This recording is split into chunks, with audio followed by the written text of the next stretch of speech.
Bien, merci à vous tous de garder encore un peu de courage pour participer pleinement et activement à notre dernier temps de ce congrès dédié à la problématique de friche.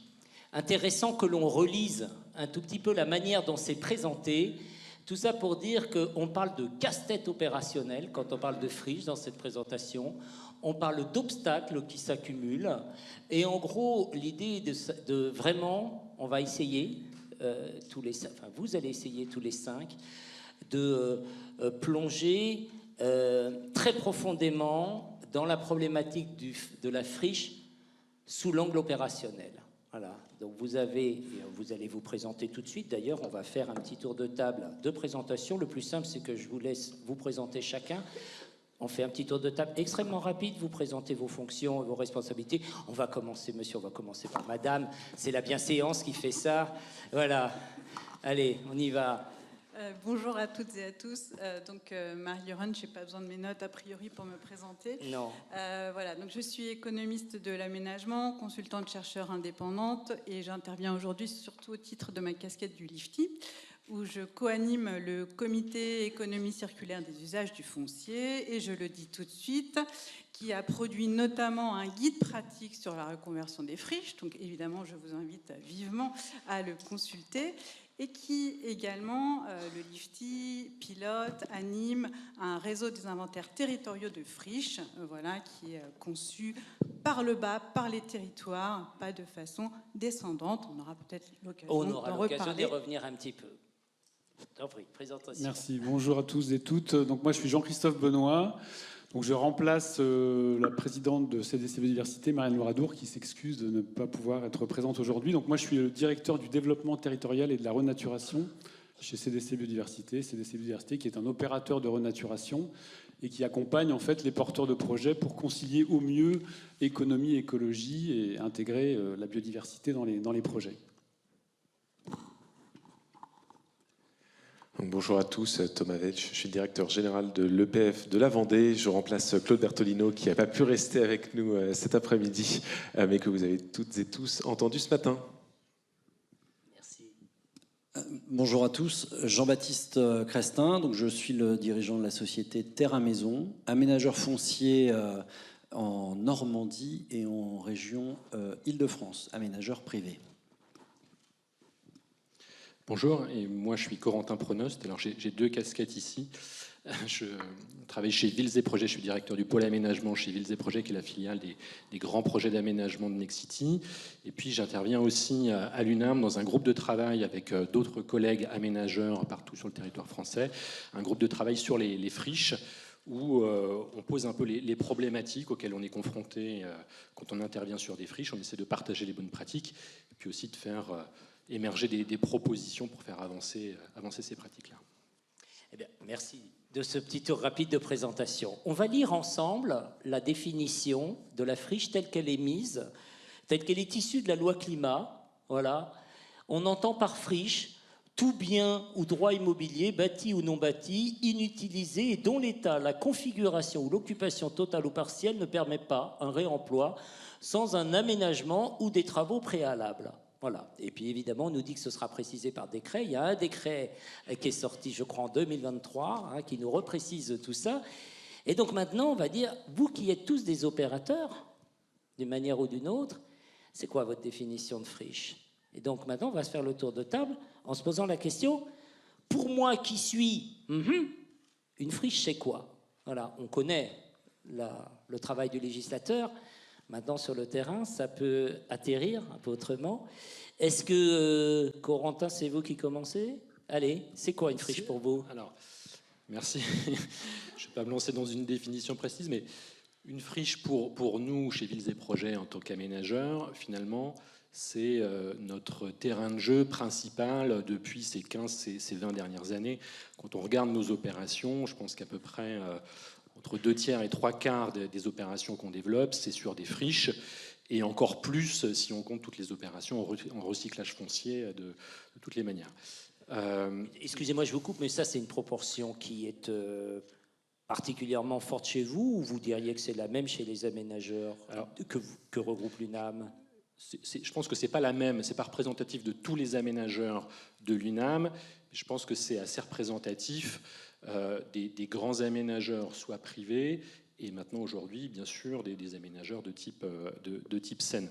Quand on regarde un peu la typologie des friches sur lesquelles on est intervenu, c'est quand même essentiellement des friches industrielles, beaucoup de friches automobiles en région parisienne, à côté de Lyon, plutôt dans les grandes métropoles, des friches industrielles, des friches, beaucoup de terrains remblayés. On a une grosse opération justement à côté de Caen, 20 hectares de remblais. Et aujourd'hui, on voit apparaître de plus en plus de friches commerciales, mais on est sur des typologies de friches là qui sont quand même un petit peu différentes, et ce serait intéressant de les distinguer dans les montages. Peut-être juste ce qu'on peut dire dans ces différentes typologies. Il y a trois points qui reviennent systématiquement. Il y a évidemment de la pollution presque tout le temps sur les friches, donc ça implique des problématiques financières, des problématiques techniques, de gestion technique de ces friches, des problématiques de limite de prestations, de partage de responsabilités entre les différents intervenants industriels, aménageurs, EPF. Il y a des sujets de problématiques environnementales, et justement il y a eu l'intervention là tout à l'heure des services de l'État sur l'environnement, et on va voir qu'il y a une sensibilité particulière du point de vue environnemental sur les friches. Et dernier point, sur la valeur des fonciers. Je pense que c'est des sujets sur lesquels on pourra... Ce sont les 3 points que l'on va discuter. Revenir. Mais voilà, moi, je repose ma question. Pardon, j'insiste. Pour vous, une friche, c'est quoi? Vous avez dit c'est un terrain de jeu. Alors, la question, juste pour terminer, c'est un terrain de jeu agréable ou c'est un terrain de jeu désagréable? Alors, c'est un terrain de jeu qui est hyper intéressant, qui, pour nous, chez Nexity, a donné lieu aux plus belles opérations qu'on a réalisées dans le groupe. Quand on regarde rétrospectivement, quand on regarde ce qu'on a fait à Saint-Ouen, à Asnières, le village des athlètes qu'on a développé pour partie il n'y a pas très longtemps, tout ça, c'est sur des friches, donc c'est les opérations les plus intéressantes, mais c'est des terrains de jeu qui sont aussi accidentés et sur lesquels on a des contraintes qu'on voudrait bien pouvoir dépasser avec l'ensemble des acteurs qui sont autour de la table. Voilà. Et alors, Jean-Baptiste Crestin, c'est quoi une friche pour vous? Alors, je vais vous faire déjà la réponse que je vous aurais faite il y a sans doute 5 ans. D'un point de vue d'un opérateur privé, plutôt en région d'ailleurs, je distinguerai la partie région parisienne des régions normandes notamment. Il y a 4 ans, je vous aurais dit les friches, c'est qu'elles soient commerciales, artisanales, qu'elles soient d'habitat, j'aurais dit c'est pas pour nous. C'est trop compliqué, c'est trop coûteux, c'est trop risqué. Heureusement, on a fait un pas de côté. On est convaincu que les friches sont l'avenir et le présent de l'aménagement du territoire et que c'est un maillon essentiel de notre métier. Donc on s'est questionné, on s'est rapproché des services de l'UNAM, on a beaucoup échangé, je pense que le partage des bonnes pratiques il est très, très important au sein d'un réseau comme l'UNAM en particulier, et on se dit que finalement il y a un chemin. Il y a des savoir-faire à développer, il y a des aides de l'État qui sont mises en place, des soutiens, possiblement pour essayer d'équilibrer des opérations. On s'est lancé il y a 4 ans dans un projet de reconversion en cœur de métropole rouennaise sur le territoire d'Elbeuf, un site de moins d'1 hectare. On est en quartier prioritaire de la ville, donc aussi ça veut dire qu'il faut une grande maîtrise des prix de sortie. On a dit chiche, on va y aller, on va répondre à cet appel à projet, on va essayer de le réaliser. Donc on a complètement, cette expérience a complètement changé notre manière de voir les friches. Aujourd'hui, je vous ferai peut-être toujours la même définition, mais j'enlèverai un mot. C'est toujours compliqué, coûteux, risqué, mais c'est un très beau challenge à relever. Pour nous, une friche, c'est quand même une occasion assez unique de concevoir une opération d'aménagement où on va mettre autour de la table à la fois le vendeur, que ce soit la collectivité avec un portage EPFN, parfois des portages longs sur 10 ans, 20 ans, de mettre autour de la table la collectivité, les bureaux d'études et les services de l'État, qui sont un maillon essentiel dans le montage de ce type de projet, pour essayer de faire émerger une intelligence collective et de trouver tous ensemble une économie de projet. Donc voilà, aujourd'hui je voudrais que c'est un beau challenge. Après on verra de quelle friche on parle, mais aujourd'hui moi j'entends qu'en tant qu'aménageur vous vous dites une friche c'est plutôt un challenge positif. Voilà, c'est ce que vous dites. Oui, tout à fait. On le perçoit plutôt Ce qu'on n'aurait pas dit il y a quelques années. positivement. Alors qu'on ne l'oublie pas, et on a des témoins dans la salle, ça fait, pour certains territoires, ça fait 20 ans, 25 ans, 30 ans qu'on parle de la requalification des friches. Et là, on entend des aménageurs avoir fait un peu une mue intellectuelle, on va dire là-dessus, de manière assez récente. Marie, quelle est votre définition de friche ? Alors, je ne sais pas trop avec quelle casquette parler. On va dire que ça va être une casquette un peu hybride d'observation participante. Et pour moi, je vais rebondir un peu sur le titre de cette table ronde. Là où les friches relèvent beaucoup de l'imaginaire, avec beaucoup de choses fantasmées. Au sens où, à la faveur du ZAN, il y a tout un champ lexical qui est apparu de gisements, de pépites. Et puis, moi, je suis une grande partisane de tenter de fabriquer de la péréquation.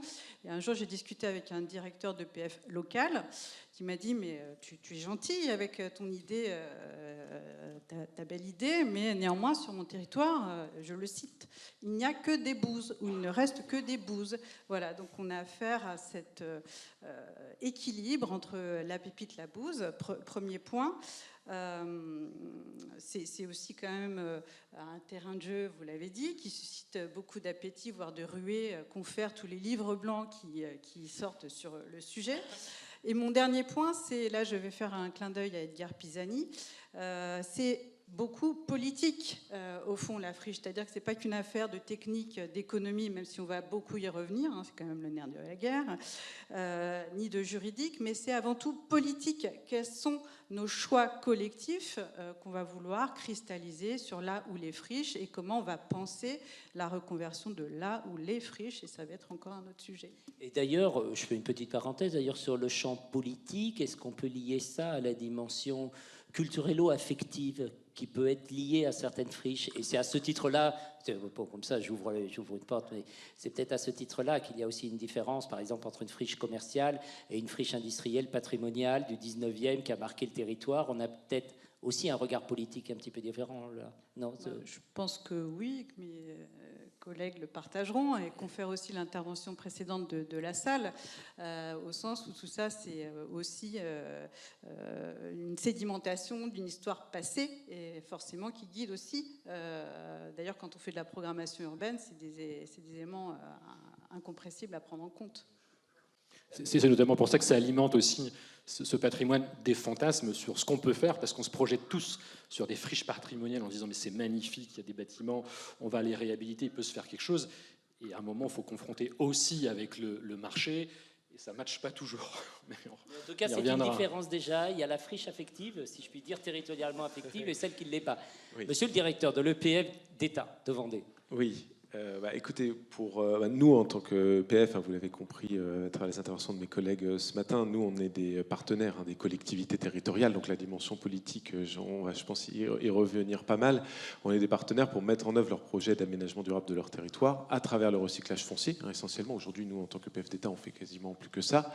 Et effectivement, la friche, c'est vraiment notre outil de travail. Parce que, effectivement, on en parlait ce matin, mais il y a énormément de foncier invisible. Et la friche, pour le coup, c'est un foncier, c'est souvent des tellement fonciers importants, souvent plus d'1 hectare quand même, et sur lequel il y a quand même matière à faire. D'autant plus en Vendée, où nous, il y a quand même cette histoire de l'usine à la campagne. Et donc, dans tous les centres-bourgs, vous avez une friche. Ou encore des usines parfois, parce que évidemment toutes n'ont pas fermé, loin de là en Vendée. Voilà, donc c'est ce foncier invisible qu'on cherche à mobiliser. Après, c'est aussi dans cette dimension politique, certes c'est du foncier invisible, par contre c'est de l'immobilier bâti bien visible pour les élus. C'est-à-dire que souvent, c'est pas la friche patrimoniale, c'est des risques de différentes natures, la pollution, le squat, enfin toutes ces choses-là. Et puis c'est des verrues urbaines, tout simplement. Et donc voilà, qu'il faut réussir à renouveler.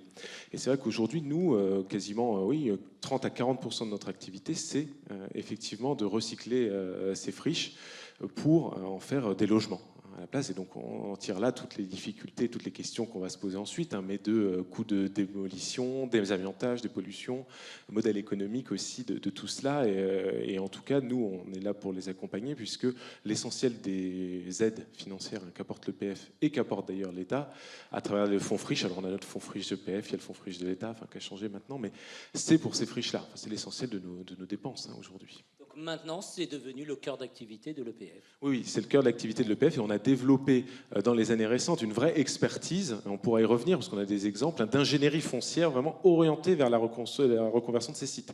Comment est-ce qu'on fait des économies? Comment est-ce qu'on cible? Quelles sont les pollutions? Quels sont les niveaux de pollution acceptables ou pas? Comment on travaille avec l'ARS? Comment on travaille pour sortir des projets les moins coûteux possibles? Les fonciers en tout cas. Merci. Et votre définition, alors, Jean-Christophe Benoît? Alors moi, je vais apporter, en tant qu'opérateur de renaturation, une vision un regard un peu d'écologue, parce qu'en fait, la friche, ça a une définition en écologie. En fait, c'est un espace de transition entre un milieu ouvert et un milieu forestier. En fait, c'est un espace qu'on a abandonné ou qui a subi une transformation. Et en fait, on parle de succession végétale en écologie. En fait, on a cette définition-là. Donc aujourd'hui, c'est comme ça que nous, on peut le voir. Effectivement, après, aujourd'hui, la friche, c'est un terrain qui généralement n'est plus utilisé, donc il n'y a plus de pression humaine, donc il peut être une zone de refuge pour la biodiversité. On l'a abordé, on voit sur des friches industrielles, il y a des bâtiments qui font le bonheur des chauves-souris, des oiseaux, des espaces sur lesquels la végétation se développe, qui accueillent des insectes ou des reptiles. Et du coup, ça peut créer des problématiques, effectivement, après de présence d'espèces patrimoniales protégées. Ça peut être aussi des lieux où il y a des zones humides. Voilà, donc en fait, ça peut être vu comme une contrainte d'un point de vue environnemental. En tout cas, nous, ce qui nous intéresse, c'est qu'effectivement, c'est un peu des zones de respiration dans des milieux urbains ou interurbains où on met une grosse pression sur la nature. Aujourd'hui, les espèces se réfugient dans ces zones où il y a quasiment pas de pression. En fait, on voit même des espèces qui les utilisent comme des milieux de substitution parce qu'elles ne trouvent plus d'autres lieux pour se reproduire ou se nourrir. Voilà, donc c'est comme ça, nous, qu'on peut l'aborder. Et puis évidemment, en parallèle, c'est aussi des espaces, on a parlé de compensation tout à l'heure, sur lesquels on peut mener des opérations de restauration, de renaturation, donc qui peuvent servir aussi de lieu de compensation environnementale, pour répondre à des obligations d'aménageurs qui vont impacter des milieux naturels. Alors, on va revenir bien sûr sur tous les champs environnementaux parce que c'est c'est une donne importante, y compris pour l'aménageur, même quand il veut aménager, il est rattrapé par justement la présence de la... Et juste pour dire, c'est aussi des lieux aujourd'hui qui apportent des services écosystémiques, parce qu'en termes de régulation d'eau, c'est des zones où l'eau peut s'infiltrer, ça peut être des îlots de fraîcheur, et c'est évidemment des supports pour la biodiversité, mais je l'ai déjà évoqué. Voilà. Donc n'oublions pas ça non plus dans le rôle que peuvent apporter des friches sur un territoire. Alors, moi, ce que je vous propose, déjà, on va discuter de la sélection. C'est quoi une friche? Moi, quand je vais sur Cartofriche, c'est l'outil du CEREMA, 14 300 friches. Voilà. On ne va peut-être pas refaire les 14 300 friches. Je donne une autre... ça nous donne entre 90 000 et 150 000 hectares de friches. Donc ça donne, si on remet l'artificialisation, je rappelle, c'était de l'ordre... Aujourd'hui, je crois que c'est à peu près une vingtaine de milliers d'hectares par an. Voilà. Donc si ça nous donnerait un potentiel de facilement une décennie, presque une décennie d'extension urbaine qu'on pourrait récupérer pour le friche. Donc le volume foncier est très important. La moyenne, je le rappelle, elle est 1,3 hectares. Mais des friches, ça ne veut plus rien dire parce qu'il y a des friches qui sont à plusieurs milliers d'hectares. Donc c'est quand même assez variable. Et donc la question que je vous pose, c'est mais quelle friche vous intéresse? Parce qu'en fait, le débat finit par globaliser un peu la problématique de friche, mais j'imagine que chacun, là, a bien dans son esprit des distinctions possibles entre une friche qui l'intéresse et une friche qui ne l'intéresse pas du tout. Alors c'est quoi? Peut-être commençons par vous, qui êtes les aménageurs, un de vous deux, et puis vous discutez sur c'est quoi la bonne friche pour vous? Voilà, pour vos métiers. Alors, non, alors, la bonne friche, c'est d'abord celle qui va répondre, pour nous aménageurs qui développons des quartiers, qui développons des projets urbains, donc avec une destination immobilière, c'est une friche où on se dit on peut se projeter, et les gens vont venir y habiter, ils vont venir y travailler, ils vont venir se promener. Pour ça, évidemment, la question de la localisation, elle est absolument déterminante. Est-ce qu'elle est proche du centre-ville? Est-ce qu'elle est desservie par les transports en commun? Est-ce qu'on peut y aller facilement? Est-ce qu'il y a des commerces à proximité? Est-ce que s'il n'y a pas de commerce, on pense qu'on va pouvoir apporter des services au sein de ce site? Est-ce que ce site-là, il est à l'écart des problématiques justement d'inondation et de risque? Est-ce qu'on va pouvoir être en sécurité? Voilà, ça c'est ce qu'on regarde. Est-ce qu'il y a un marché? Est-ce qu'il y a une tension immobilière? Est-ce qu'il y a une demande dans ce secteur? Voilà un peu les paramètres qu'on prend en compte. Après, il y a effectivement le sujet de la sensibilité environnementale qui est assez délicat parce que, effectivement, les friches, les problématiques environnementales sont presque consubstantielles à l'existence des friches parce qu'elles ont été laissées à l'abandon, il y a une végétation qui se développe. C'est sûr que, comparativement à l'extension urbaine, vous faites passer un écologue dans un champ de blé, c'est sûr qu'il ne va pas trouver grand-chose. Alors, on a et je pense que c'est le sens de l'histoire d'investir les friches, mais il y a cette problématique environnementale, et nous, on pense qu'en transformant une friche, malgré tout, le bilan final écologique va être très, très supérieur. On va créer... Alors, ça, on va y revenir. Donc, j'essaie juste de savoir quels sont vos critères de sélection. On redit, il y a 13 000 et quelques friches, 13 000 friches en France. Peut-être que des aménageurs comme vous ne peuvent être intéressés que par peut-être 1 millier. Il y a peut-être qu'un dixième des friches qui intéressent. Et donc, je poursuis votre réflexion. Vous avez commencé par dire, oui, j'ai des critères de bonne localisation, de bonne desserte, etc. Mais ça veut dire que toutes les friches commerciales périurbaines dont on a parlé, que l'on a un petit peu évoquées tout à l'heure, et qui sont, elles aussi, le gisement de demain, il y a quand même une grande partie de ces zones qui ne doivent pas vous intéresser du tout, alors. Ça ne nous intéresse pas si on considère que c'est trop éloigné, que ce n'est pas desservi. Il y a des endroits où il n'y a aucun sens d'aller mettre des projets de logement, d'aller mettre de la mixité. Et donc, toutes les friches ne nous intéressent pas. Et c'est d'ailleurs le drame, c'est qu'il n'y a pas une possibilité de sortie opérationnelle résidentielle mixte sur l'ensemble des friches en France. Et il y a un décalage quand on regarde la carte des friches, notamment par exemple, les friches militaires, les friches industrielles dans le Grand Est. On ne peut pas faire des projets urbains sur la totalité de ces friches. Donc, en tout cas, les friches ne peuvent pas être la seule solution à la problématique de pénurie de logements en France. Ça, il faut le voir comme ça. Après, il y a une autre dimension, c'est ce qui est une volonté aussi politique d'intervenir sur ces friches-là. Il y a cette dimension politique, elle est quand même très, très, très, très importante. Je partage largement la vision de mon confrère. C'est-à-dire qu'effectivement, nous, premier élément, c'est les besoins de logement. C'est ce qu'on est en train de travailler une friche avec des fondamentaux de besoins de logement pertinents. Est-ce qu'il y a également finalement aussi une demande solvable par rapport à ce secteur ? Que ce soit une friche artisanale, commerciale, industrielle, à partir du moment où dans l'environnement, dans le tissu environnant, il y a une cohérence urbaine, ça va être une bonne friche. Moi, je rajouterais quand même aussi un critère, parce qu'il peut y avoir des friches qui répondent à qui cochent toutes ces cases-là. Il y a néanmoins des historiques de sites qui font que c'est difficilement compatible avec de l'habitat. Voilà. On peut avoir un document d'urbanisme qui veut de l'habitat sur un site bien situé. On a des freins techniques qui sont parfois non compatibles avec la fonction d'habitat. Mais est-ce que vous feriez partie de ceux qui disent « Ouais, mais de toute façon, toutes les friches de qualité, elles ont déjà été prises et bientôt, il ne nous restera que les espaces vraiment trop compliqués ». Est-ce qu'on a déjà pris les pépites du stock, si je puis dire, selon vous ? Je suis convaincu qu'il reste énormément de friches, que ce soit des activités qui sont encore en cours d'activité, qui n'ont pas encore le caractère de friches. Il y a des fonciers qui sont aussi invisibles.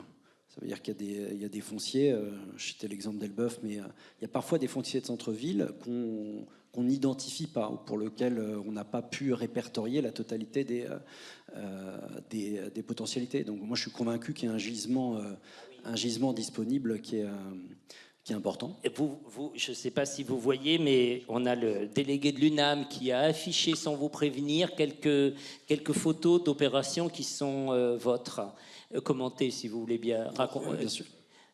Merci. Donc effectivement, c'est une petite friche de centre-ville d'Elbeuf. On est au cœur du territoire de la métropole Rouen-Normandie, un site de 7000 m² avec un cœur d'îlot boisé, une maison de maître du 19e siècle et un site, 7000 m² qui a servi à diverses activités artisanales. Donc ça veut dire que ça, c'est un foncier, il faut prendre un peu de hauteur. On ne l'identifie pas nécessairement au départ. Ça fait l'objet d'une maîtrise foncière, il faut quand même se rendre compte aussi des choses, de 20 ans par la collectivité. Et il y a plusieurs projets qui ont été réfléchis. Moi, je pense que la mise en place des appels à projets recyclage foncier a été quand même un moteur important dans la manière de trouver un équilibre pour sortir cette opération. Donc l'opération ici, objectif d'aller à un territoire avec un fort taux de mixité sociale. Donc, ça veut dire qu'on a une surabondance de logements locatifs sociaux. Donc des enjeux de la part de la collectivité d'aller faire de la mixité. Mais finalement, la mixité, c'est quoi sur Elbeuf? C'est d'aller aussi permettre à des familles d'accéder à la propriété avec une maîtrise des prix. Donc je disais, on est en quartier, dans la bande de 300 mètres d'un quartier prioritaire de la ville, donc éligible à une TVA à 5,5. Et donc ça permet effectivement à des gens qui sont locataires aujourd'hui sur le territoire elbeuvien d'accéder à la propriété dans des petites maisons de ville qui rentrent dans leur enveloppe, qui sont effectivement très serrées, mais c'est un outil de solvabilité très efficace. Là, en tout cas, la TVA à 5,5, du fait de la proximité du QPV, est un outil très très efficace pour solvabiliser nos excédents. Ça veut dire, et pour être très clair, c'est une opération pour vous, c'est une opération qui est globalement, même je ne sais pas si on peut comparer, mais la même chose en extension urbaine sur un champ de patates vous aurait coûté beaucoup plus cher. Enfin, en gros, je parle du résultat à terminaison de l'opération.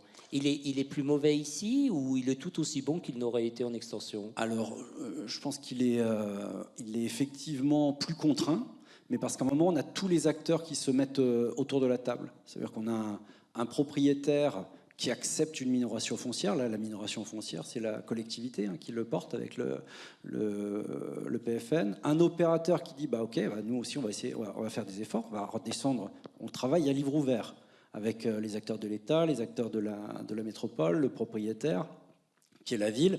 Et on dit, OK, comment est-ce qu'on peut faire émerger un projet qui tienne économiquement là-dedans? Et c'est là où le fonds de la subvention au recyclage foncier est essentiel au mécanisme global de l'opération. Moi, on reste un peu sur la question, comment on choisit les friches. Oui, alors, sur le choix des friches, nous, d'abord, des friches, il y en a, je pense qu'on en a encore pour un moment. Et par ailleurs, ils sont produits régulièrement aussi. Voilà. Après, le choix pour nous, il est quand même relativement simple, dans le sens où d'abord, il doit y avoir une volonté politique de faire cette transformation de la friche. Pourquoi? Parce qu'en fait, quand on s'engage là-dedans, c'est un projet de long terme. C'est-à-dire qu'il faut effectivement déconstruire, dépolluer, etc. Mais il faut aussi assurer la maîtrise foncière, définir un projet. Et même la maîtrise foncière, ça peut prendre très longtemps. Parce que parfois, il y a des propriétaires qui sont assis sur la friche en se disant « Oh, je vais pouvoir le valoriser foncièrement ». Ils ne veulent pas le vendre. Il faut l'exproprier. Et d'ailleurs, c'est souvent une bonne solution d'un point de vue financier. Enfin, nous, on a exproprié, par exemple, une friche au centre-ville de Fontenay-le-Comte, donc qui est la deuxième ville de Vendée. Il en voulait 1,3 million, on l'a eu à 300 000, voilà, en expropriant. Parce que évidemment, il faisait de la spéculation et il attendait que la ville se décide. Donc il y a quand même cette volonté politique au départ qui est essentielle pour choisir la friche, et d'autant plus que, au fond, le rendement de l'opération, il est quand même assez incertain dès le départ, parce que on sait ce qu'on voit, on ne sait pas ce qu'on ne voit pas, c'est-à-dire la pollution dans les sols, l'amiante qu'il y a dans le bâtiment, et tout un tas d'autres contraintes géotechniques et variées qu'il peut y avoir. Et donc forcément, on ne sait pas a priori, sauf dans certains cas évidemment où les choses sont quand même bien bordées, mais on ne sait pas a priori sélectionner la friche rentable. Et d'ailleurs, dès qu'on démolit la dalle béton, il y a de la pollution nouvelle qui apparaît. Et donc c'est le projet politique. Et je suis désolé, je vous coupe parce que c'est intéressant. Vous souscrivez tous à cette affaire. On ne peut pas, par définition, préjuger de la rentabilité d'une friche plus que d'une autre. Donc c'est pas ça le critère de sélection. On peut dire ça, vous êtes d'accord avec cette idée ou pas? C'est important ça de... Alors, c'est difficile. On fait des hypothèses. En disant, on fait des hypothèses. En fait, pour nous, en tant qu'aménageurs, justement, la question de l'appréhension des problématiques de pollution, de démolition, de déconstruction, elle est quand même très très importante. Il faut qu'on arrive à cerner le mieux possible ces aspects-là pour pouvoir se projeter. Alors, quand on a en face de nous un industriel, dernier exploitant, qui fait sa cessation d'activité, il y a, dans un certain nombre de cas, il y a des études qui sont faites, il y a une première phase de dépollution pour un usage industriel qui est fait, il y a des résultats d'études de pollution post-travaux, ça permet de se projeter, Mais il y a un coût de cette incertitude, c'est-à-dire qu'on met toujours... Et les aléas sont quand même gigantesques sur les problématiques de pollution. Donc on est obligé de provisionner des aléas qui sont assez conséquents et de l'intégrer dans notre bilan d'opération. Et donc, dans nos rapports avec des industriels ou avec des EPF, ce qui est très très important, c'est d'essayer d'avoir le plus finement possible la visibilité, la lisibilité sur là où est-ce qu'on en est, où vont se terminer les travaux justement de dépollution. Avec les EPF, si je poursuis, on est pas mal confronté à des situations de consultation, de concession d'aménagement où parfois on ne sait pas précisément quel est l'objectif de dépollution de l'EPF. Est-ce qu'il va s'arrêter à un niveau industriel? Est-ce qu'il va aller un peu plus loin, beaucoup plus loin? C'est quoi les seuils de coupure qui sont projetés? C'est quoi les concentrations?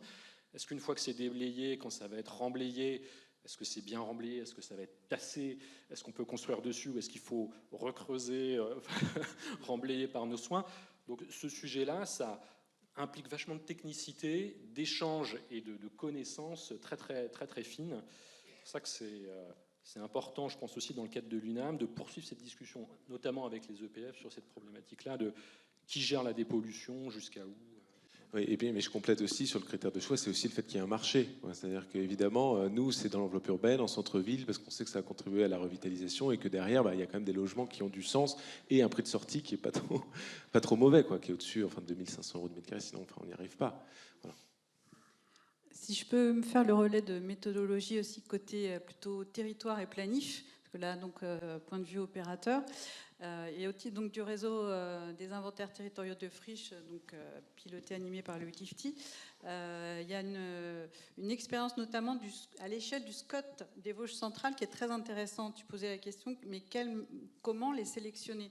Et là, il y a eu tout ce travail qui a été fait. Si on reprend une autre base de données, la base Basias, donc plutôt ancien site industriel potentiellement pollué, sur ce territoire de 136 000 habitants, 2 EPCI, on dénombrait 900 sites.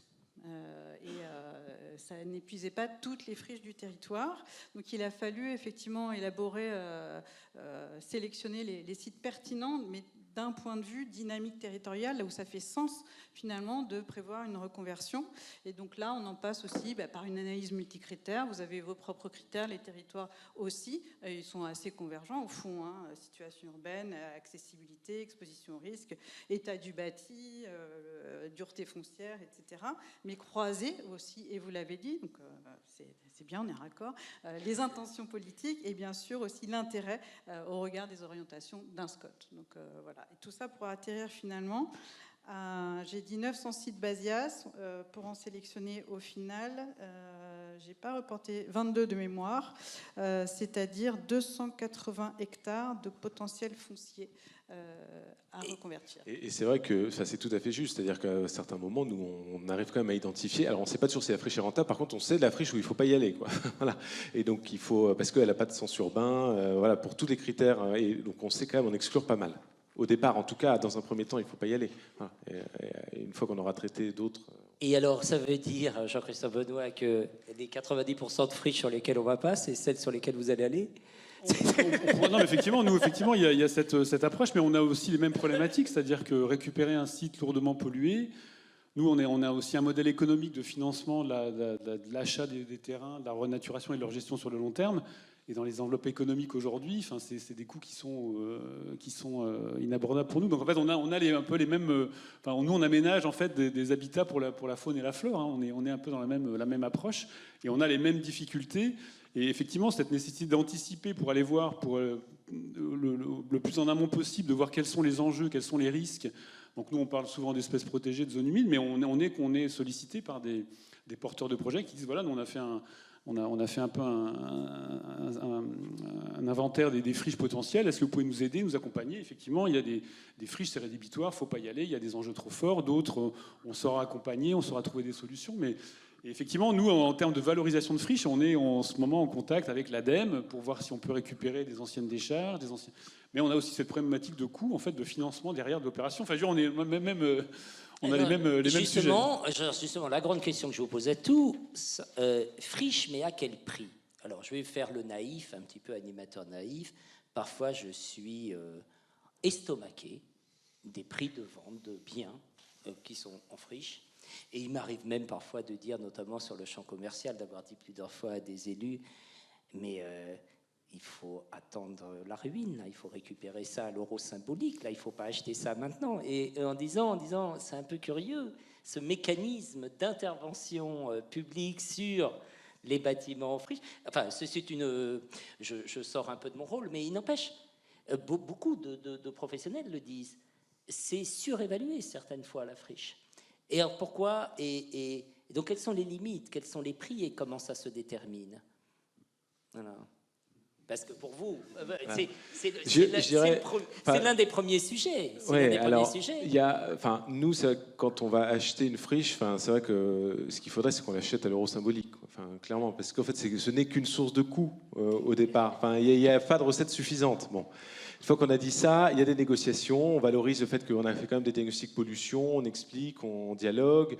Parfois, on va devant le juge de l'expropriation aussi, où on valorise le fait qu'il y a des pollutions, qu'il y a un certain nombre d'éléments et que, de fait, on ne peut pas l'acheter à ce prix-là. Et donc, on y arrive régulièrement. Je vous ai donné un exemple tout à l'heure. Voilà. Bon, après, il y a des friches qui se vendent cher, mais parce que là aussi, le sujet est aussi un peu politique. C'est-à-dire que nous, on a un cas aussi d'une friche qu'on achète, qui est devenue une friche il y a 6 mois. Donc, c'est quand même un bâtiment qui est encore en état. Je veux dire, il n'y a pas de... on achète 5 millions. Pourquoi? Parce que c'est une grande entreprise vendéenne qui va se remettre sur la même commune et qu'au fond, il y a une sorte de deal économique qui est lié à ça. Voilà. Et de fait, quand on regarde sur plusieurs années, la commune y est quand même gagnante en termes de rentrée, en termes d'emploi, en termes de... Voilà. Mais là, nous, on peut que apporter des éléments d'objectivation pour dire mais attention, là c'est quand même pollué, attention, vous avez signé des accords, etc. Il faut quand même revenir dessus parce qu'il y a quand même un certain nombre de surprises qui peuvent vous attendre. Voilà. Mais la seule chose qu'on peut faire, c'est conseiller. Et puis après, utiliser les outils que je vous ai dit, d'expropriation, de préemption, etc., pour faire émerger la vraie valeur qui, effectivement, moi je vous rejoins, est souvent très faible. J'ose pas dire négatif parce que certains collègues vont me hurler dessus. Dans ces situations-là, c'est vrai que c'est plus compliqué d'arriver derrière en tant qu'aménageur et voir des fois ce qu'on constate, nous, des valeurs de foncier, effectivement, qui sont exorbitantes. Je regardais en préparant un peu l'intervention, on a réalisé un certain nombre d'opérations, nous, en friche, sans financement public, sans participation des collectivités, sans mobilisation de fonds friche, mais aussi parce que les fonciers, ils ont été acquis à des prix qui étaient raisonnables. Alors, en région parisienne ou dans des grandes agglomérations françaises, avec des valeurs de foncier qui dépassaient jamais 30 à 40% du montant total des recettes de l'opération d'aménagement, c'est-à-dire de cession des droits à construire. Et là, quand je refais un peu le bilan sur c'est déjà un ce qui est déjà beaucoup, je trouvais que c'était important en le constatant, mais quand je regarde rétrospectivement aussi sur 3 années les consultations de concession d'aménagement qu'on a vu passer, avec parfois des partages publics, on a assez souvent des valeurs de foncier en friche qui sont de l'ordre de 60 à 70% du montant des recettes de droits à construire. Donc ça veut dire qu'il faudrait que dans les 30 à 40% qui restent des recettes d'aménagement, on finance le projet, on finance la dépollution, la démolition, et c'est juste pas possible.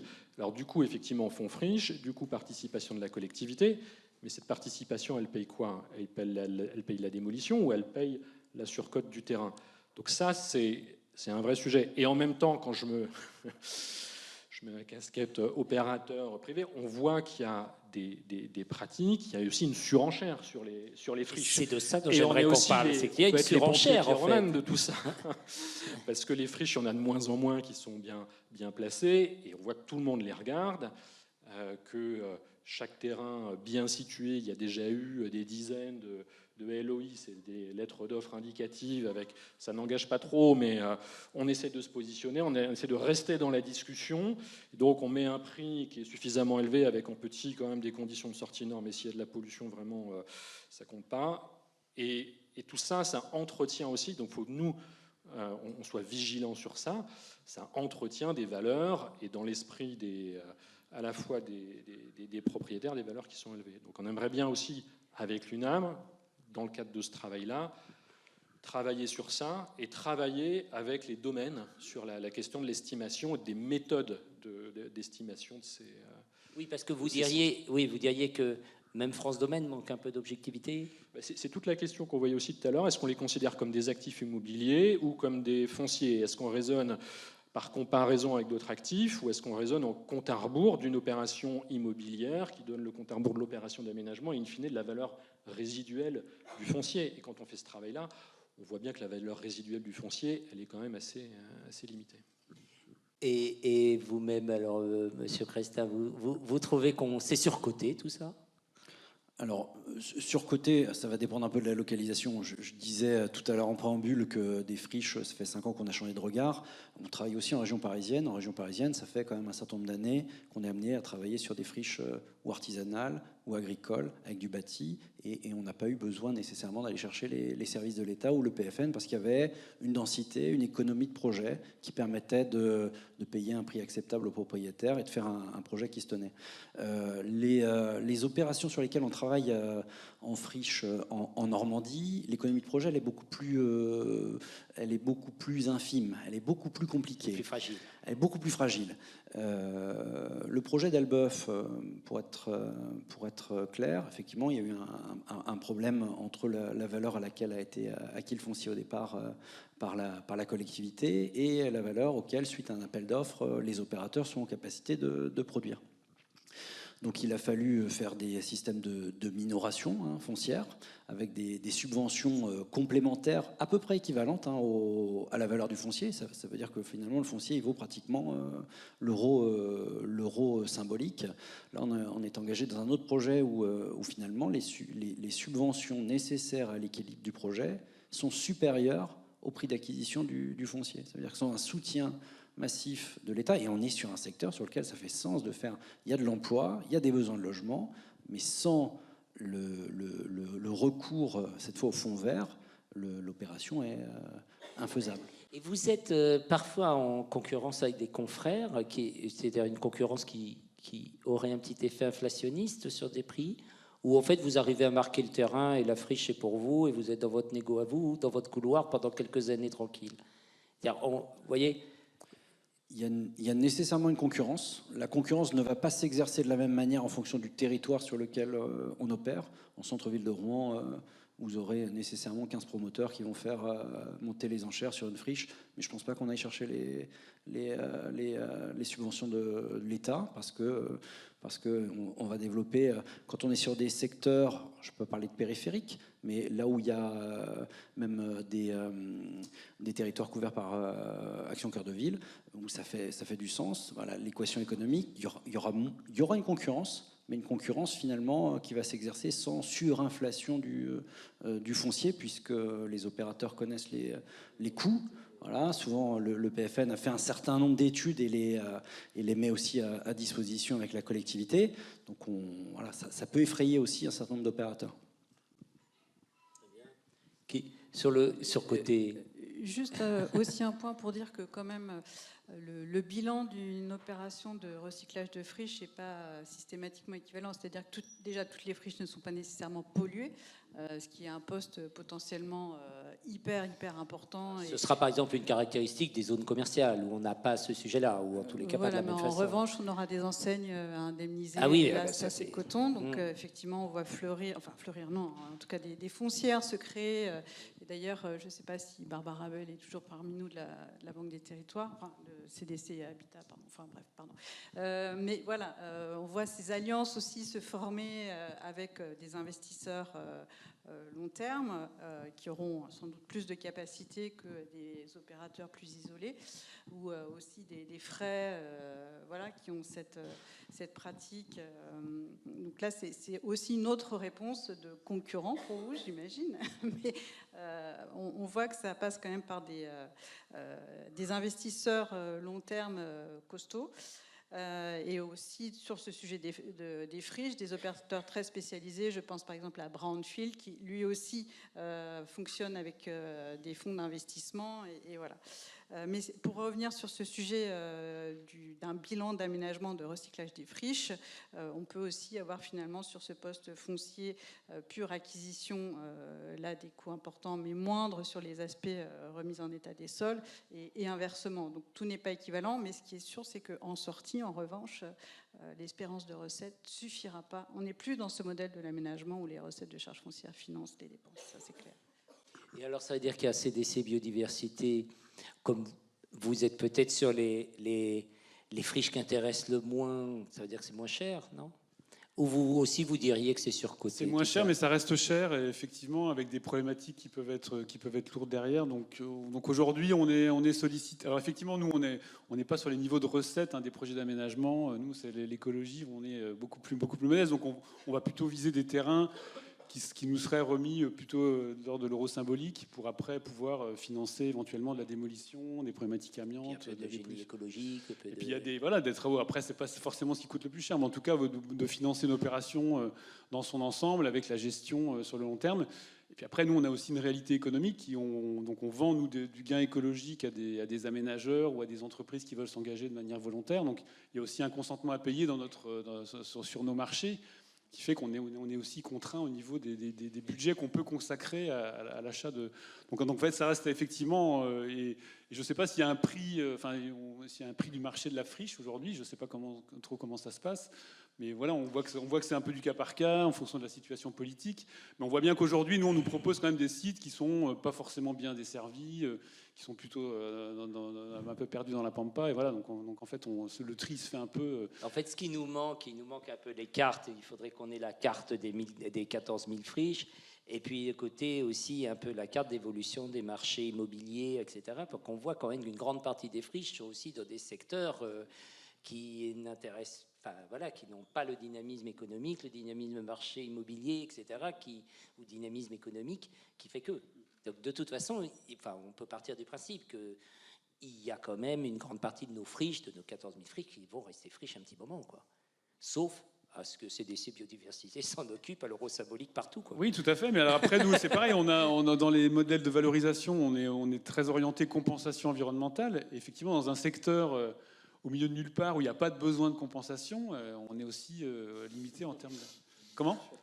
Ouvrons ce chapitre. Allez, ouvrons ce chapitre. Moi, je ne connais pas bien justement le mécanisme de compensation avec CDC Biodiversité. On a eu l'occasion d'échanger, mais comment justement se forme le coût de la compensation et la facturation que vous pratiquez. Justement, comment, à partir d'une friche, si vous devez agglomérer les coûts de dépollution, de transformation de cette friche, comment vous les répercutez?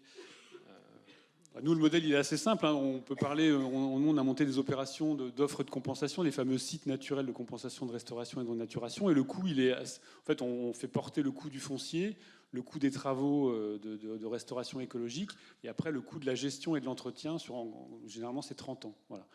Donc aujourd'hui, on a des coûts d'unité de compensation qui sont de l'ordre de 50 000 euros l'hectare. Donc c'est-à-dire dans 50 000 euros l'hectare, on met le foncier, donc le coût d'un hectare de foncier, le coût de sa restauration et le coût de sa gestion et son entretien et du suivi pendant 30 ans. Donc on est à des échelles qui sont, voilà, par rapport à des coûts de friches, même industrielles, voilà, qui ont été achetés à un coût de terrain constructible ou aménageable. Enfin voilà, c'est pas forcément à notre échelle. Donc en fait, nous on a cette contrainte-là de dire par rapport à nos modèles de valorisation, comment on fait rentrer tout ça. Et donc dès qu'on a des coûts de dépollution, enfin vous le savez mieux que moi, mais on pète à 500 000, 1 million d'euros l'hectare. Enfin, on est facilement à des enveloppes très, très, très, très importantes. Et on va souvent de surprise en surprise, en fait, parce qu'on a beau faire des diagnostics, des études, plus on creuse, plus on cherche, plus on trouve en fait des problématiques. Donc il y a tout ça, mais en fait, c'est des problématiques d'aménageurs, en fait, auxquelles on est confronté également. Oui, mais pour répondre précisément donc à la question. Là, si vous vouliez bien expliciter un tout petit peu, parce qu'on est dans un système de compensation par l'offre. Vous avez des sites, puis vous vendez des droits. Voilà, on peut. Et donc, en fait, ces droits, ils sont justement détachés des contraintes géographiques. C'est-à-dire que je peux vous acheter des droits ou pas. Non, en fait, la compensation, quand on est dans le cadre de la compensation environnementale, il faut compenser au plus près de l'impact. Et donc, en fait, le site naturel de compensation, il a ce qu'on appelle une aire de service, c'est-à-dire un périmètre autour de ce site dans lequel un aménageur pourra l'utiliser. Et en gros, on est sur un périmètre de 20 à 30 km autour du site. Donc ça, on ne change pas. Enfin, je posais la question. Non, aujourd'hui, mais on ne change pas le système. Voilà. C'est-à-dire qu'en gros, vous auriez la possibilité de requalifier tous les sites, toutes les friches en Lorraine, enfin, dans le Grand Est, par exemple, qui ne trouveraient pas preneur. Vous ne pouvez pas les vendre à des intervenants bordelais bon. Maintenant, parlons un peu plus, et puis en plus je vois l'heure qui tourne, mais sur le champ environnemental. Donc, on entend la préoccupation environnementale qui est la vôtre, d'utiliser tout cela pour un renouveau de la biodiversité. Et maintenant, les aménageurs opérateurs, on entend souvent dire, ouais, mais c'est pas possible, moi j'achète une friche, voilà, et on vient, je fais exprès de taquiner, voilà, maintenant on a découvert qu'il y avait 3 hirondelles, voilà que tout est compliqué, etc. C'est ça le bruit qui court. J'aimerais qu'on mette un peu des mots, qu'on mette un peu de la vérité sur ces sujets-là. Est-ce que on est dans une dérive et dans ce qu'on peut appeler, je crois que c'est noté, le mot injonction contradictoire, c'est bien marqué dans le petit pitch là. Est-ce que c'est un sujet ou pas? Parce que dans le Landerneau, c'est ce qu'on dit. On ne peut plus aménager, de toute façon. À chaque fois, j'ai récupéré ma friche. J'ai beau avoir fait mes études environnementales. Quand tout est plié, on vient me ressortir 3 espèces. J'en ai de nouveau pour 3 ans, enfin, voilà, etc. Donc, c'est quoi la vérité? Faisons un petit tour de table sur ce champ-là, précisément. Il y a un vrai sujet sur cette question-là. Moi, je pense qu'il faut le poser sur la table. Les problématiques environnementales, elles sont globalement plus fortes que dans les friches que sur des projets en extension urbaine. Et évidemment, il faut se saisir de ces sujets, et c'est des sujets qui sont importants. Mais il y a des injonctions contradictoires. Je peux vous donner un exemple, je n'avais pas prévu d'en parler, mais je regardais tout à l'heure l'opération dans le prolongement de la presqu'île caennaise à Caen. Nous, on a une opération qui est dans le prolongement à Hérouville-Saint-Clair. Et alors, on a une chance et une malchance, c'est un site en friche, et en fait, c'est un site, c'est 20 hectares de remblai, mais hyper haut, et qui fait qu'on est au-dessus de la côte de montée des eaux, et on peut encore, en tout cas, réaliser ce projet. Et sur ce site, il y a des énormes merlons gigantesques de 5-6 mètres de haut. Au pied de ces merlons, il y a des plantes invasives renouées du Japon, il faut les traiter. Il y a aussi ce genre de plantes qui se développent sur les friches. Donc au pied de ces merlons, il y a ça, il faut le traiter. Et puis au sommet des merlons, il y a des zones humides qui se sont développées parce que en fait, les terres étaient plus imperméables. Et donc tout en haut, il y a de la rétention d'eau et on a ces zones humides qui ont été amenées par l'anthropisation du site, en fait. Et c'est là le paradoxe. Pas dans les vieilles tourbières. Et quand on instruit le dossier, on dit non, là, il faut compenser 1 pour 2, 1 pour 3, c'est-à-dire que des surfaces 2 fois plus importantes que ce qu'on serait supposé détruire. Et en même temps, on ne peut pas préserver, ça n'a aucun sens de préserver ces merlons et ces zones humides qui s'inscrivent dans aucune continuité écologique. Donc ce qu'on se dit, c'est que, évidemment, les espèces protégées, la végétation en place, ça doit être la base de la réflexion d'une opération d'aménagement. Ça, c'est incontestable. Et cette opération à Hérouville, elle a été pensée comme un écotone, un espace de transition entre des milieux qui sont aquatiques avec l'Orne, le canal, avec les espaces naturels qui sont à proximité. Et le projet urbain, et tout le projet a été bâti autour de ça. Et donc, on va reconstituer les zones humides dans des espaces qui vont être liés à la gestion des eaux pluviales, mais ça demande beaucoup de discussions et de pouvoir justement échanger avec les services de l'État. Parce que normalement, ce n'est pas possible de dire les eaux pluviales, non, potentiellement, elles sont polluées, donc on ne peut pas faire le lien avec les zones humides. Et c'est tout ce travail qu'on a finalement réussi à faire en échangeant avec les services, qu'on finit par être conciliant. Mais c'est pour ça que je pense qu'il faudrait qu'on arrive à sortir du dogmatisme et du quantitatif. Qu'est-ce que ça veut dire reconstituer 1 pour 3 si en fait il n'y avait pas de fonctionnalité écologique intéressante? Et quand on regarde le projet in fine, l'apport écologique, il est très sensiblement supérieur. Et donc tout ce travail, on le fait. Les merlons, on va aussi les utiliser comme une ressource pour refertiliser les sols, pour créer des sols naturels à partir de ces technosols. Donc dans les approches aujourd'hui des aménageurs, il y a toute une réflexion, il y a toute une ingénierie, et Christian Piel le montrait très bien, la gestion de l'eau, la trame verte, la trame bleue, ça doit être à la base de la conception du projet. Peut-être qu'on peut quand même discuter de ces aspects très quantitatifs et parfois un peu dogmatiques et rigides, et pas toujours compréhensibles sur à quelle sauce on va être mangé dans l'instruction. Malgré ce que j'entends chez vous, chez l'aménageur promoteur, en fait, une prédisposition à intégrer absolument. tous ces sujets-là. Mais est-ce que, quand on parle de contraintes, est-ce que c'est sous l'angle administratif? C'est-à-dire, souvent on dit il faut refaire une étude d'impact, il faut refaire une évaluation, je ne sais Moi, quoi. je trouve que c'est beaucoup cet aspect-là administratif de l'étude d'impact 4 saisons qui prend 1 an. Il y a l'instruction, mais il manquait une pièce. Il faut refaire la saison de l'année prochaine. Et les durées d'opération sont vraiment rallongées. L'instruction, c'est quand même considérable, la complexité. Est-ce que le projet, on doit l'instruire, est-ce qu'on concerte au titre du Code de l'urbanisme, du Code de l'environnement? Il y a une complexité administrative qui est très très lourde, et alors que les projets, je pense, sont dans un certain nombre de cas, et la majorité des cas, gérés avec plein de bon sens écologique. Et ça ne coûte pas forcément beaucoup plus cher d'avoir un projet écologiquement bien pensé, bioclimatique, etc. Donc c'est ce sujet administratif qui, pour moi, est quand même très, très complexe. Et Jean-Baptiste?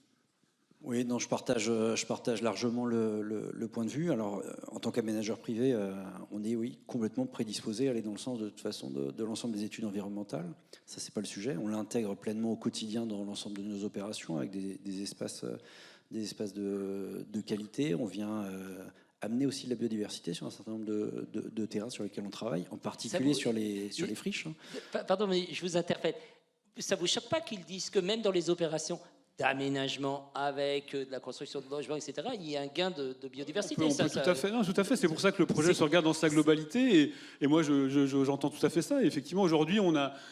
Parce que moi, je fais de l'environnement depuis un moment. Au début, la compensation, on n'en faisait pas. On n'intégrait même pas ça. Aujourd'hui, maintenant, c'est une donnée à part entière du projet. Enfin, je pense que les porteurs de projets ont compris. Sur le fond, on se rassemble. Et après, je partage aussi la difficulté, le millefeuille administratif. Moi, je le vois.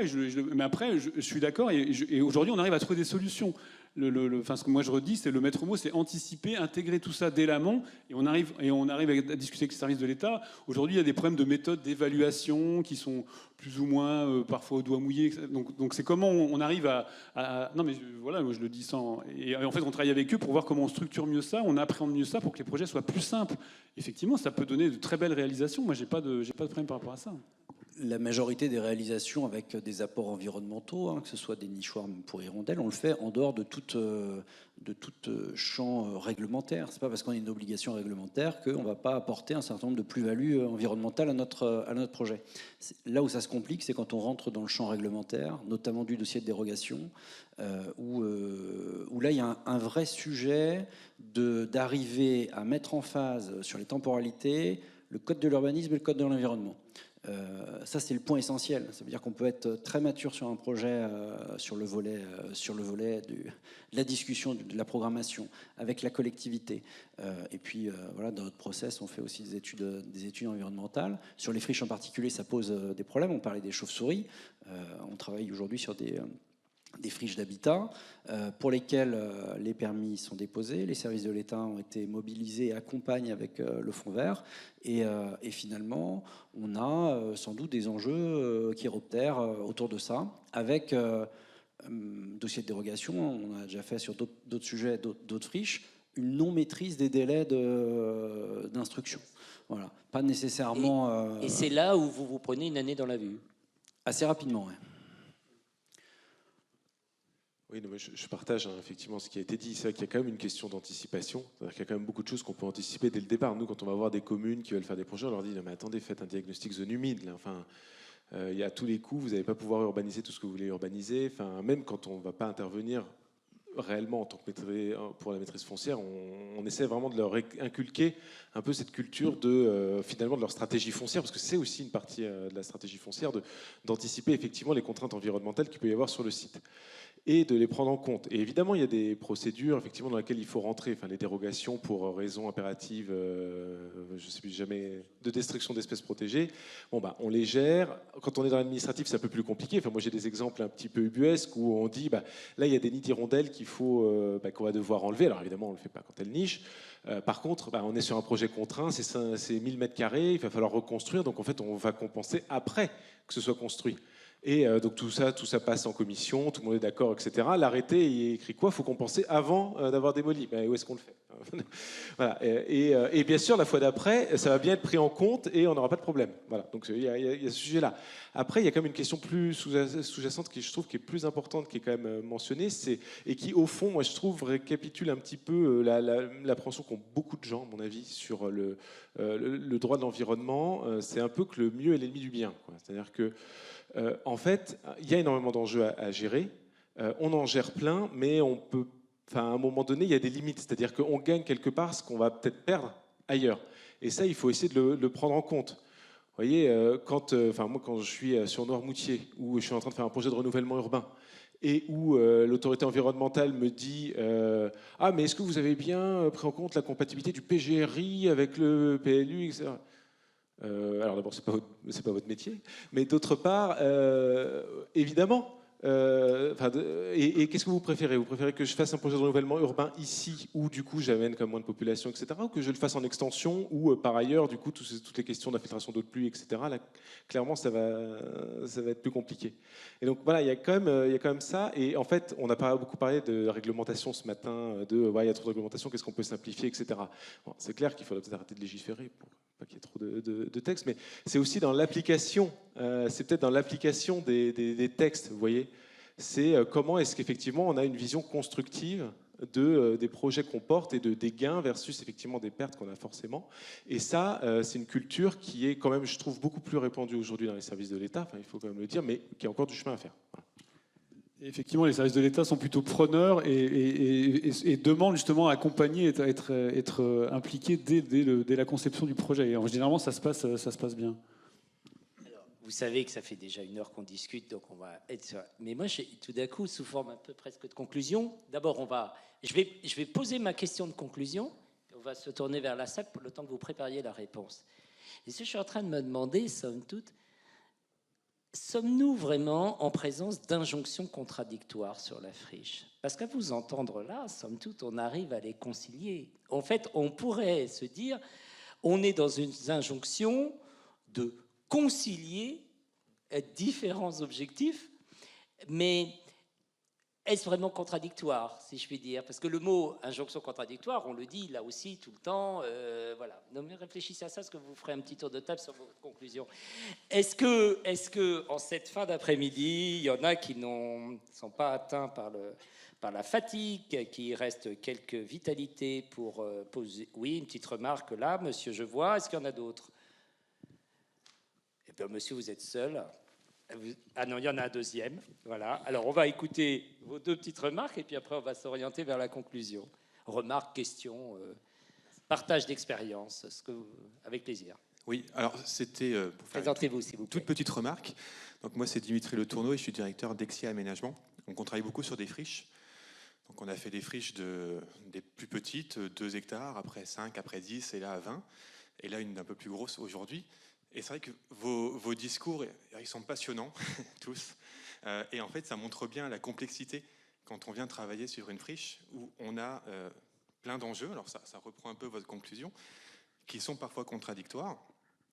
Et donc, on doit arriver en fait à les concilier. Je reprends alors la question sur l'environnement, évidemment, elle est essentielle. Et aujourd'hui, quand on va sur une friche, on trouve en effet des espèces qui sont protégées. Donc on fait avec, et d'un autre côté, en effet, on a l'État qui va nous dire « Non mais venez densifier, venez consommer du foncier ». Et ça, c'est compliqué. Et parfois, le paradoxe, il va beaucoup plus loin. C'est-à-dire que j'ai un dossier, on a une zone humide, on veut préserver la zone humide, elle est polluée. Qu'est-ce qu'on fait? Alors là, on met tout le monde autour de la table, on réfléchit, on n'a pas la solution.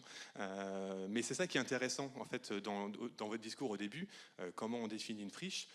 Une friche, c'est un challenge. Une friche, c'est un terrain de jeu. C'est plein de choses. C'est, je pense, pour moi, ce qui est le plus passionnant dans nos métiers.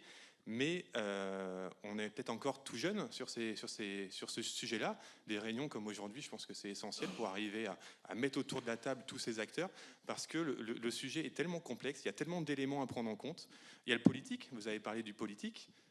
Mais quand il y a un politique qui est pour, en général, il y a un politique aussi qui est contre, pas très très loin. Donc voilà, donc tous ces enjeux-là, voilà, comment on arrive à les faire pour avoir un projet qui soit désirable, on en a parlé ce matin, désirable au sens de l'humain, mais pas que, aussi au sens de l'environnement. Et donc, si vous me permettez de synthétiser ce que vous avez dit, si je comprends bien, pour vous, la friche est aussi un super laboratoire, par définition. Alors, pour moi, c'est exactement ça. C'est un laboratoire où on fait des expériences, c'est le principe. Mais aujourd'hui, aucune friche, évidemment, ne se ressemble. Et c'est compliqué. En fait, on n'a pas une seule bonne solution pour arriver à traiter une friche. Et ce qui est intéressant, c'est ce travail avec tous ces acteurs, mais qui est très très complexe. Une dernière petite chose, on parlait d'anticipation. En effet, anticiper, il faut, c'est essentiel. On fait les études Faune Flore, ça prend 1 an. L'instruction sur un dossier de dérogation, c'est encore 1 an. Et sur un dossier de dérogation, on ne sait pas quelle est la finalité. C'est difficile de l'anticiper. Donc c'est des temps qui sont très très longs. Voilà. Merci à vous. Merci. On va donner le micro au président Kaczynski qui est là. Voilà. Puis après, vous réagirez. Hein. On fait un petit tour après, on réagit un peu à ce qui se dit et puis à ma question un peu. Est-ce qu'on est vraiment dans de l'injonction contradictoire? Bien. Moi, je suis ravi de participer à vos échanges, de les écouter. Ça m'a rajeuni. Je veux dire que les problématiques que l'on aborde aujourd'hui sur cette table... Vous n'en avez pas besoin, Président. Oui, j'en avais besoin, tout à fait. Je les ai eus aussi en laboratoire dans ma petite région là-haut, dans le Nord-Pas-de-Calais, où on s'est retrouvé avec des paquets de friches à gérer. Alors, c'est vrai que les problématiques ne sont plus complètement les mêmes, mais il y a des fondamentaux. Une des questions qui me paraît être posée, ou une des réactions que j'ai, c'est toutes les friches méritent un avenir. Alors que la question par laquelle on traite la question des friches dans ce congrès, et c'est normal, c'est celles qui vont contribuer à un aménagement qui permettra de faire de la ville ou faire quelque chose d'utile pour le fonctionnement des territoires. Poser la question de l'usage environnemental des friches par défaut, c'est-à-dire les autres, c'est passer à côté du sujet de la structuration des trames vertes et bleues et de l'organisation de la ressource écologique sur les territoires. C'est-à-dire toutes les friches n'ont pas, en fonction de leur localisation et parce qu'elles sont en dehors du marché, vocation à devenir des pôles intéressants de relais de biodiversité. Alors, donc, il y a deux types de complexité qui viennent se chamailler un petit peu dans cette affaire et qui renvoient en fait à toute la question de l'aménagement, enfin de la place du foncier dans l'aménagement des territoires aujourd'hui face aux enjeux que l'on vit. Alors, on va entamer notre tour de conclusion, parce que là, vous avez une belle perche pour savoir justement si vous allez récupérer toutes les friches n'ont peut-être pas vocation à servir la biodiversité. Non, mais effectivement, je suis d'accord. Hein, effectivement, ça peut être un fantastique réservoir pour créer des zones refuge et des continuités. Après, j'en reviens sur le modèle économique. En fait, comment on finance ça, quoi. C'est toujours une question. Alors, on croit beaucoup aux certificats biodiversité dans le cadre du plan Renaturation nationale, d'aller chercher des financements privés pour financer. Bon, voilà, donc c'est des pistes sur lesquelles on travaille. Mais effectivement, c'est une piste de valorisation. Et après, pour revenir sur la question, un peu, moi, je vois la friche. Effectivement, j'ai beaucoup aimé les témoignages là, de dire que c'est un projet de territoire, en fait. Il y a des objectifs, il y a des enjeux, et chaque cas est un peu particulier. Il faut voir comment on met tout le monde autour de la table pour arriver à valoriser ces espaces qui aujourd'hui sont un peu en déshérence. Donc voilà, c'est des fantastiques travail de concertation.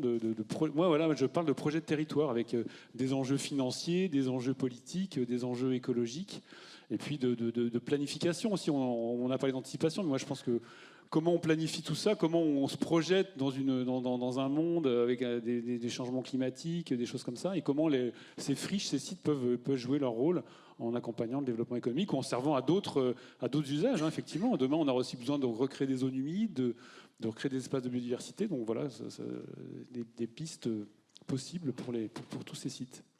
Merci. Thomas. Oui, bah, peut-être.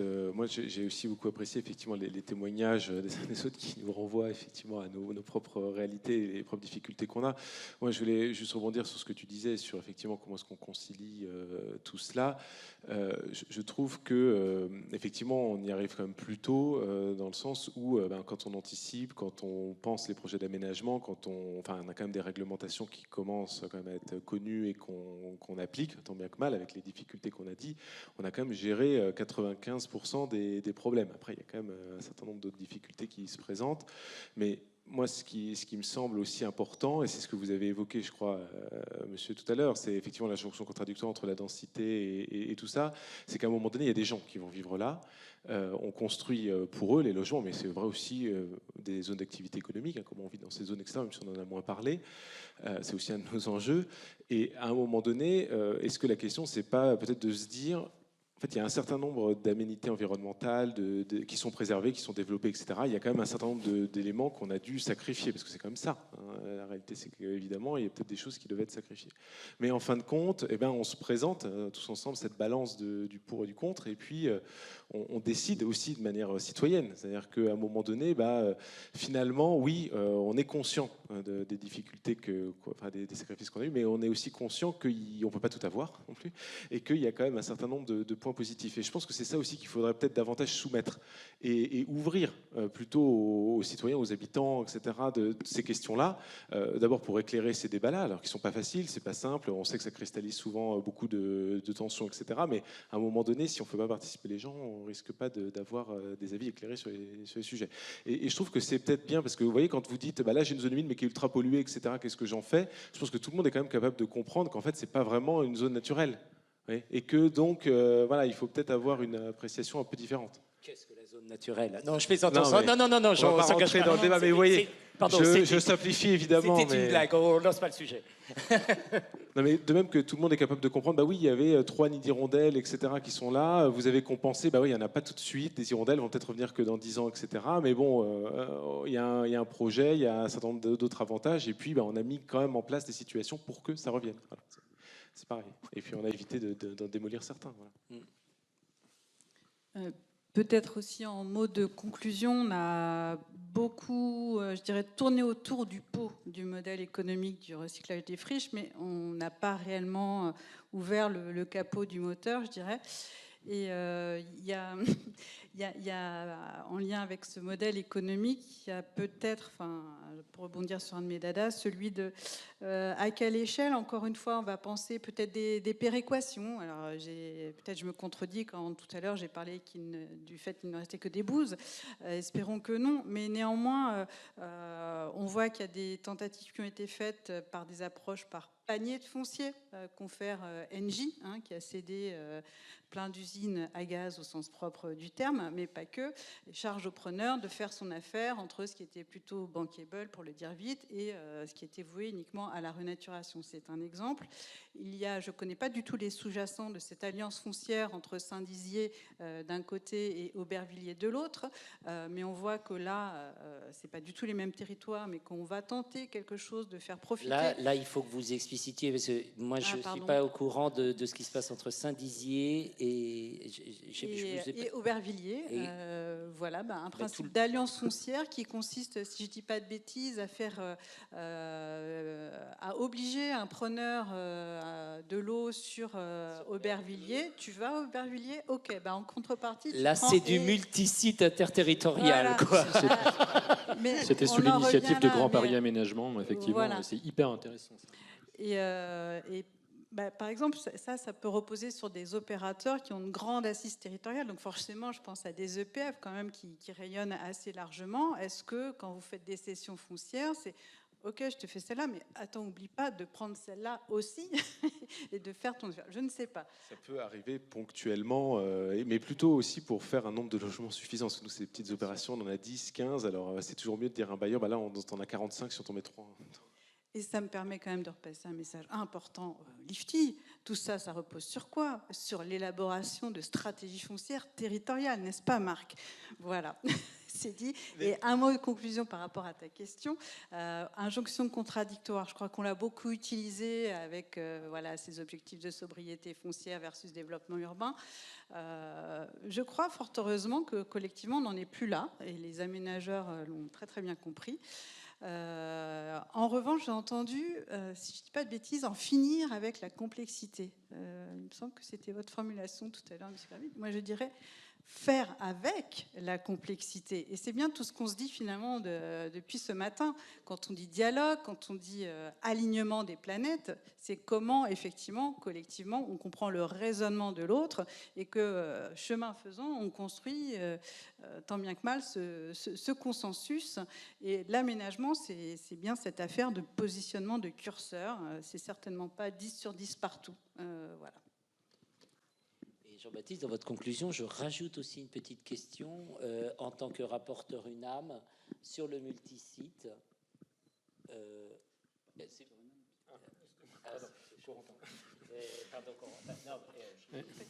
Alors, on y va. Votre conclusion, et après, non, mais c'est qu'on réévoque quand même, parce que c'est quand même une avancée, même le président de l'UNAM l'a dit tout à l'heure. Et alors, à l'aune de notre problématique friche, est-ce que ça me change un peu la donne, comment, pourquoi sur le champ opérationnel? On ne va pas parler d'injonction contradictoire sur les friches. Après, ça nécessite sans doute un petit peu de pragmatisme et de bon sens, et peut-être un peu d'adaptation pour raisonner sur les impacts environnementaux, pas de manière totalement brute, mais honnête à la réalisation du projet, pour essayer de faire coïncider les autorisations. Voilà, il faut raisonner à la fin de la réalisation du projet. Il y a des fonciers entièrement imperméabilisés, urbanisés, et effectivement, on va pouvoir trouver des hirondelles ou des... mais il faut voir le gain global plus que l'impact, la perte immédiate. Il faut regarder au bout du projet, et je pense que ça pourrait libérer des potentialités d'agir rapidement là où les besoins en logement existent. Sur le multisite, oui, c'était très intéressant d'en parler. On voit bien ça, nous, en tant qu'opérateurs, les paniers type NJ par les grands industriels, aussi par des foncières commerciales qui cèdent plusieurs sites en même temps.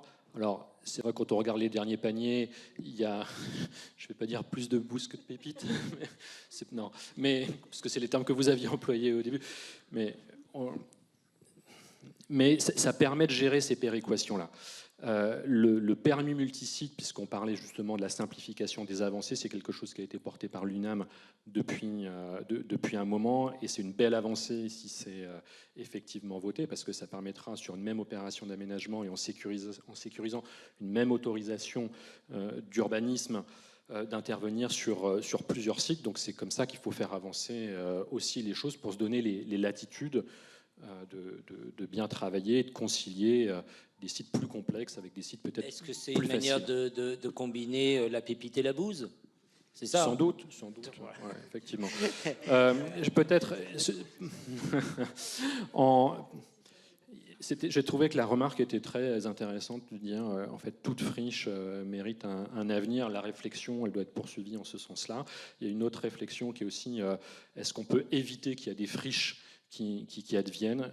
On n'a pas beaucoup parlé des sujets des friches commerciales. Là, il y a des rapports qui sont sortis de la CED qui mettent en avant le potentiel immense du redéveloppement des entrées de ville, mais en réalité, la question des friches sur le redéveloppement des entrées de ville, c'est peut-être pas ce qui est le plus important. C'est des fonciers qui sont très complexes, avec souvent des copropriétés, des valeurs immobilières et tout. Et je me dis, il faut qu'on arrive à travailler aussi avec ces acteurs-là, les acteurs du commerce qui sont aujourd'hui en place, installés, et qui ont les leviers financiers pour faire bouger les choses, pour transformer les entrées de ville. Et c'est en cela, il y a le mot conciliation que vous avez évoqué tout à l'heure.